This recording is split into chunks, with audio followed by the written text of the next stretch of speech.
আসসালামু আলাইকুম। ওয়ালাইকুম আসসালাম। কেমন আছেন? জি ভাই, ভালো আছি। আপনি কেমন আছেন? জি আলহামদুলিল্লাহ ভালো। আপনার নাম কি? আমার নাম আয়েশা। মাশাআল্লাহ, খুব সুন্দর নাম। তাই সাথে স্ক্রিনে ছবি দেখতে পারতাছি, এটা আপনার ছবি? জি জি ভাই, এটা আমার ছবি। কি করেন আপনি? কি করি ভাই, এক জায়গায় বিয়ে হয়েছিল, স্বামীটা ডিভোর্স দিয়ে চলে গেছে, আমার একটা বাচ্চা আছে। তখন বাচ্চাটাকে নিয়ে আমার অনেক কষ্ট হয়, এই কারণে মিডিয়ার সামনে আইলাম। যদি কোনো ভাই পাশে থাকে, আমার বাচ্চার দায়িত্ব নেয়, আমি কার পাশেই থাকবো। আমি আরেক সময় মিডিয়ার সামনে আইছিলাম, অনেক মানুষে ফোন দেয় দিয়া দিয়া খালি খারাপ কথা বলে। ভাইদেরকে একটা অনুরোধ, কেউ যেমন আমাকে খারাপ কথা না বলে। যার মন চায় সে যেমন আমাকে ফোন দেয়, আর যার মন না চায় সে যেমন না দেয়, খারাপ কথা যেমন না বলে। আপনার নাম কি বললেন? আমার নাম আইসা।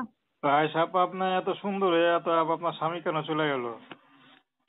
আমি গেছে গা ভাই ভাইরা, স্বামী অনেক নেশা পানি খাইতো, মারধর করতো, এই কারণে ডিভোর্স দিয়ে ফেলছে।